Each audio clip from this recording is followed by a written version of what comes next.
guys, this is Raquel with Paints and Glitter, and today I'm coming to you to show you these dies from Tonic Studios that I finally got. Yay! I'm super excited. And they are called the Keepsake Bookmaker Basic Creator Die Set.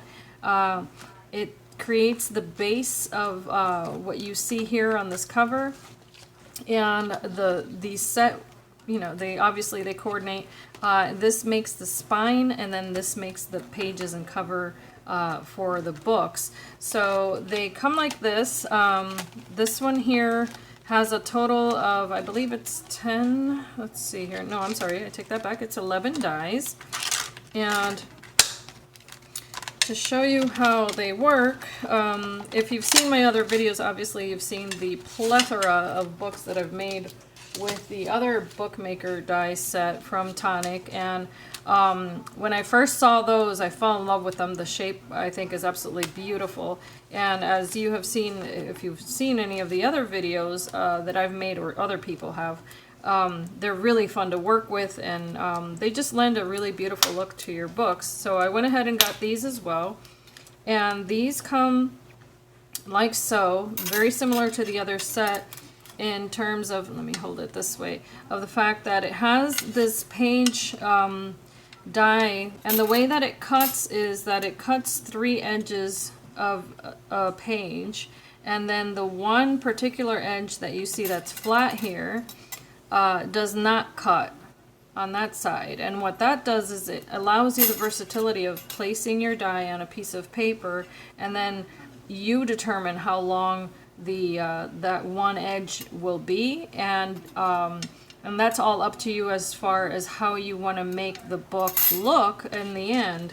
And then of course it comes with all of these other layering pieces that, you know, coordinate with each page. And then this particular one, which I think is nice, and I wish they had done this with the other set, this one comes with an actual sentiment.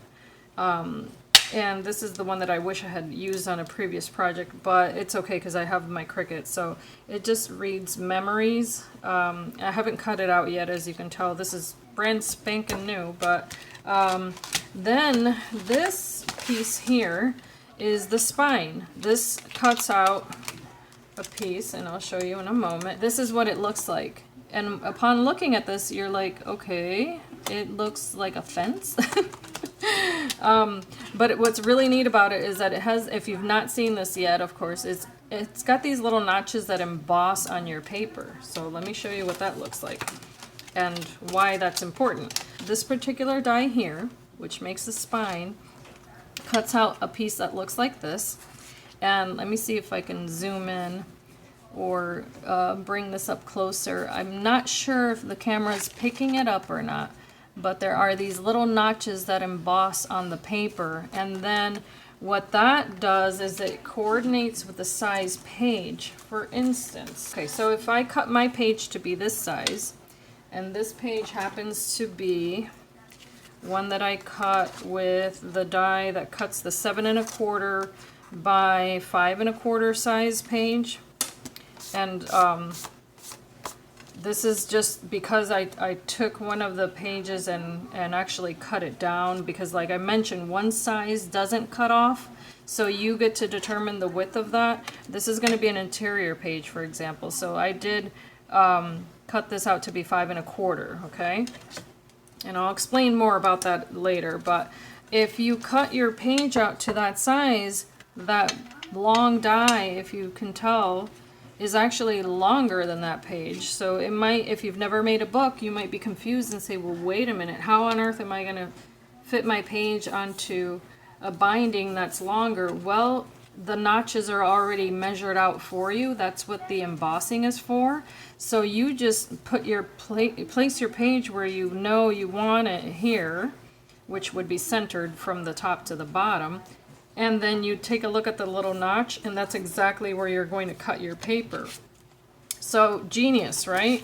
You don't have to do any math, because you can just say, oh, I need to cut it down to my first notch, or second one, or third, etc.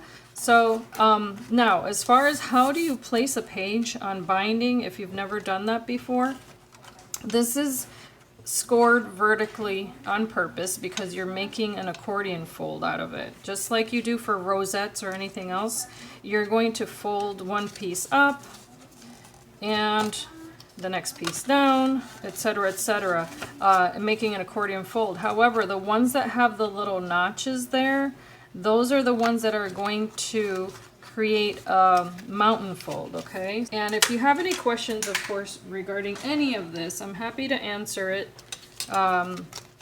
This is, you know, for me, I've been making books for years, so the binding system was not a novelty for me. And there are hundreds of different ways to bind a book, okay? So this is just one of many ways, and even with this you could create more than one style of binding. But here's the thing, if you've never used it before, my suggestion is that you flip it upside down like this, and before you start your folding, just to make it super easy, before you start your folding, look at the back of this. You're going to be able to see the little notches that have embossed onto that paper, and on those pieces alone you can take your adhesive tape and you can start placing it right on there, and I press it down like this, and I use my little scissors. Okay. And I skip the next, I go to my next pair, if you will. And mind you, you're going to be able to see the little notches, okay? Maybe on the video it's not very visible, but I promise you they're there. So basically I've skipped one, placed adhesive, skip two, place adhesive. I'm going to skip two, place adhesive, and you'll see what I mean in a moment. Okay? Because once you fold, it's going to have a little, you know, what I would call like a little buddy on which you're going to adhere it. Then here's the other thing that I do. So exactly where I place my dry adhesive there, the little strip, and let me see if I can zoom in here a little bit. Okay, so like I said, it's got a buddy, so the little strip right next to it, here's what I do, because I want my binding to really work and be around for a while, and this gets the most use out of the entire book. So what I do is I take my adhesive, my wet adhesive, and I run a line right next to the strip with the dry adhesive, the tape that I just laid down.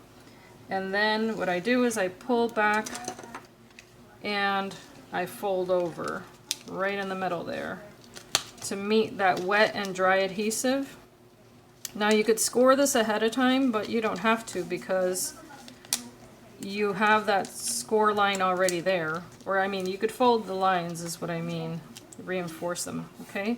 So there we go, I laid it down, and now I'm going to reinforce it with my bone folder, like so, and I can pull back that first one.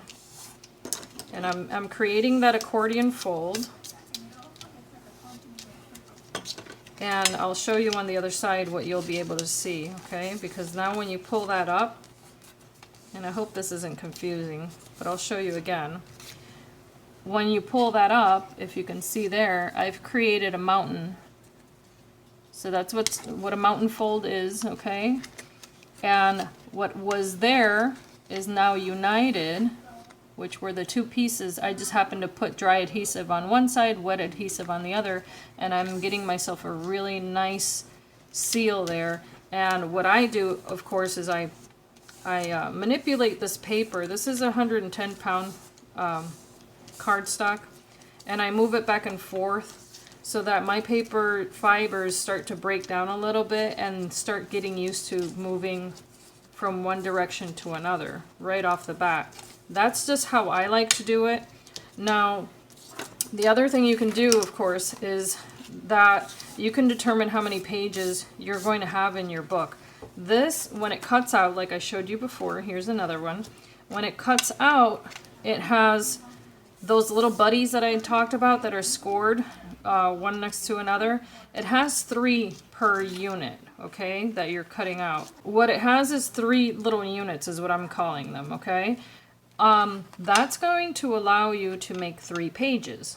So what I like to do is unite 2 of them, or join 2 of them, and that way I can have 3 pages and 3 pages, making a total of 6.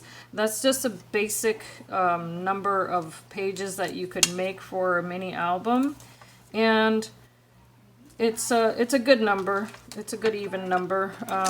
And what I do here is that I join one with the other here, like so. Butt them together. Although you do have that little line to guide you there, okay? Because it's scored, and it's super easy to just line these 2 guys up like so. And there you are. Now you have a binding system that's going to allow you to make 6 mountain folds, just like this one, where you're going to be able to stick 6 pages. Hopefully you understood this aspect of it, which was that you're going to make mountains, have a space, mountain, etc., etc. If you don't get what I meant by this, let me know. I'll go over it again. However, when you're done folding this and then sticking all of those mountain and valley folds, when you're done with that, you're going to have then a unit that will look, sorry, I forgot I had all this stuff in here. You move that out of the way. You're going to have a unit that looks like this, okay? And as you can see, I've already stuck a page, so let me move this like so. So here are all of my mountains that I was describing. I'm going to have mountains. Here are 1, 2, 3, 4, 5, and then here's my 6th one already with a page. So that's what's so neat about this, is that it creates this binding system for you so easily. Now, as I mentioned before, because my page was smaller, which is this page here, I cut the page to 5 by 5.25, I'm sorry, by 7.25 size page, and that this will now correspond to the spine that I made. And the reason it corresponds, of course, is because I cut down the size to that very first notch that I was explaining. And if you cut it down to that size on both the top and bottom, then it's going to yield a spine that'll fit a it'll fit a page of this size, okay, which is the page in and of itself from top to bottom is 7.25 by 5.25. However, the little piece here, okay, that will be the one stuck to the binding from that length there is 6.25 inches long. So that's what could be a little bit complicated about determining this here, but I guarantee you that once you you cut out the pages, and you may want to do this first. You may want to actually just cut out the pages for this particular book first, and then once you determine, okay, I want my book to have this size page, then you can take a look at how they fit on here and say, oh, okay, then I need that first notch length, okay? And then take your paper trimmer and place that little notch right on the edge of the guillotine or cutter or your paper cutter and slice it right there, okay? This particular spine I'm not cutting to show you because I'm using it on a larger book, but that's what I did with this one. So from here to here, if I measure that, I have a measurement of 6.25. I actually cut this down. I would say it's a 1/16 of an inch smaller than 6.25. And that was purposely because I wanted my pages to fit top to bottom on here without having any kind of hangover, if you will. And I hope that makes sense. It's super easy. Then once you have your spine, here's another thing, and this is just personal preference. I'm not going to say that this is how you would have to make a book in any way, but what I like to do is I like to reinforce my spine and reinforce my covers. what I've done is that I've cut my pages out of not only the paper, and this is again 110-pound paper, but I also cut it out of chipboard. The packaging looks like this, and it's sold by Silhouette. Okay, so it's meant to be cut with the Silhouette Cameo machines. You can cut it with the Cricut, you can cut it with the metal dies. So this is what is sandwiched between my pages, and let me show you my cover. Okay, I have already placed the decorative designer paper here. However, underneath that is just the 110-pound white paper, and then in between the white paper that's here and the white paper that's there is actually a piece of chipboard, which I also cut with the die cutter. Now this allows me to have a nice sturdy book. I have it also on the spine. And the way that I did that was that I took my Mountain Valley folds. Once they were all adhered, I take the entire back and place the larger adhesive that looks like this. I like to use this red line adhesive because it's got a super high tack. And once you've got all of your folds done, then I place that on the back of my binding piece here. I actually adhere that to a piece of card that is actually the same length and the same width.